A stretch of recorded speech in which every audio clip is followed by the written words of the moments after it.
Okay, it's going to be a quick video on how to fix something that is really serious, but as serious as it is, it's really pretty easy and quick to fix. So if we look over my head, and I'm going to turn the camera around in a second, we'll see what's easily identifiable as incorrectly installed joists. And you can see what it causes. This one is going to have to be sistered. And then we're going to fill in all of these pockets right here with another piece to actually make a ledger that we're going to use joist hangers to come up underneath and screw in to what we're going to put in here. So let me turn the camera around here.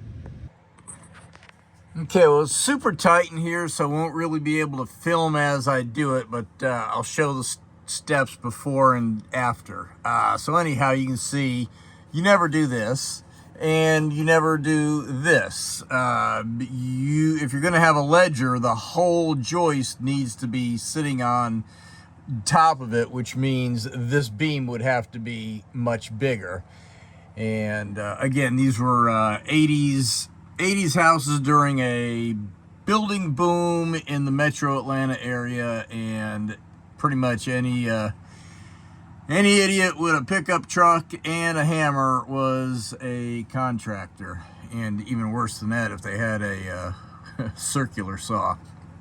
So when you do this, and I'll show you in the textbooks, and I mean, really, you don't even need to see that. Common sense tells you if you cut this like this, and it's not even touching here, the only wood you have working is what's above this ledger. This is not meaningless. So, you know, you've effectively got a 2x6. And you can see what it'll do. Yeah, it will split. So I'm going to have to sister this board. I'm going to sister it from here to about 3 feet back. I'm going to put filler panels.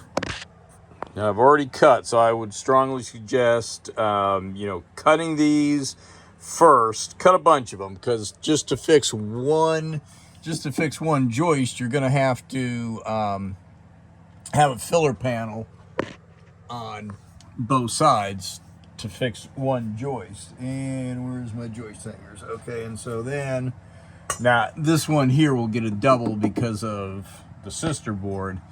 And the others that aren't split will be able to use this. So we're going to put the panel in there, and then we'll be able to come up and attach to both. Now, also what I'll have to do on this one, because it's split, is I'm going to put a little bit of pressure on this with a screw jack and push up on it and then sister it, because you can maybe see it. I can actually move that.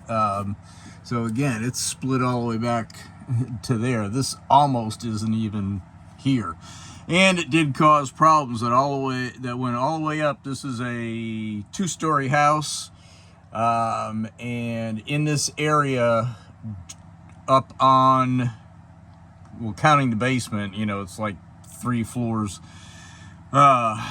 up, there's cracks in the sheetrock from this settling down here. So all right, well, let's get going on the steps here. I've pre-drilled the holes. Let's also see, there are numerous types of anchors to use. I mean, you could spend all day in the fastener aisle, and there's just new fasteners coming out all the time. But I got these some time ago, and I'm going to use these for now, but I might try other ones in other areas along the way. So let's get going. Okay, got my filler panels in. I used 2 screws. I am tempted to put a 3rd one in, but the screws I'm going to be using on the joist hangers themselves are pretty long, so they're going to penetrate at least into the first single piece of this beam here. But attaching this these ledger bolts that I use, and these are 5 inches, so they make it to this one here. And I did use some 4-inch ones that made it to like here-ish. But you run the risk of splitting this. You would have to offset it in, somewhere else. I could go 1, 2, 3, but they still need to be offset a bit because they are so close. You don't want to be in between the same run of grain, and you need to be like 1.5 inches down from this edge and about at least 2 inches or so in from the end to prevent splitting, and so it's giving you the most strength. So anyhow, got my jack in place, and I've closed up this gap, and just trying to just do that, close the gap. You don't want to start lifting the floor in the house. And I cut, there was a nail running through here, so I cut through that nail and put shims in here. You can see how much space there was right there. So next I'm ready to get the sister board up, and then we'll put the double joist hanger on this one. And then, like I said, so I got my filler panel up over here on the adjacent side, and when I do this one, this will get a single, and I want to also cut through that nail and put shims in there. This will get a single joist hanger. Okay, so now properly sistered, and I will actually come in from the other side and alternate in from the other side to screw these together. Essentially, it's not a board on top of a board, you are making it one. And that's what running these 5-inch screws, ledger bolts through, you are essentially pulling this and pulling all these together to make sure you make it one. So next, pretty simple, up goes the joist hanger, and that's it. Okay, for this hanger, which is a double 2x10 or 2x12 joist hanger, the hanger box, the instructions on it said to use 14. There's 14 places for fasteners. 14 number 10 by 2.5. So that's what I've got right here. And the single hanger that I'll use over on there is number 9 by 2.5. So let's see if we can drive one of these in. We'll even try to do it on camera. All right, now I got it kind of in place. Let's see if we can get some exciting action shots of at least getting one of these in.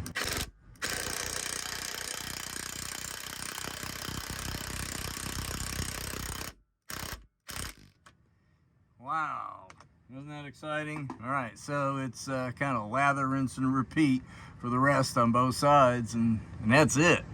Done. Okay, so here we go. We've got a double joist hanger where I sistered the split joist. You're going to alternate your screws in a pattern like that, and you can see here where I started to run them through from the other side. From an inspection point, now probably a home inspector is not going to be really looking for that, but building inspectors and such are. With screws, you want to see a little bit of the screw poking through, but with nails, the nails should never come all the way through. Nails lose their grip when they come all the way through, but a screw does not. So here's the double. Again, I might do a different pattern. I was just being mindful of splitting the wood. These are 1/4 inch lags. maybe a pattern like of 3 might be better. These are 2.5 inch on this double joist hanger. These are number 10s, 2.5 inch. And on that single, those are number 9s. Running through there, still 2.5 inches. So they're gripping into here. So you're getting penetration that way as well. And now, is this approved repair? Hard to say. It wasn't built right in the first place, but effectively, had this ledger not been used and joist hangers were put right up against this girder, this is essentially what you would have. And by running long screws through, you're pulling all these together. You are making this one. It is not a piece of wood on top of a piece of wood. And then I will come in again from the other side doing the same repair and putting these panels in. So that will be making this definitely one girder. You know, this is what we had. You saw how it split on the one I sistered. You know, an 8-year-old building a fort would know not to do this. Again, you've only got what's above here, and when you cut it like this, you've got even less. So let me go show you the other method with the angle bracket I did like 30 years or so ago. Okay, here's that other method I told you about that I did like 30-something years ago. And you can tell because that is when Home Depot used to have their vendors spray paint the, or stencil the letters on them where they're, you know, kind of embossed in there now. But anyhow, these brackets here, 1/8 inch, I guess. Yeah, probably 1/8 inch. Steel, and then a pass-through bolt from one side to the other, and then these were lagged in.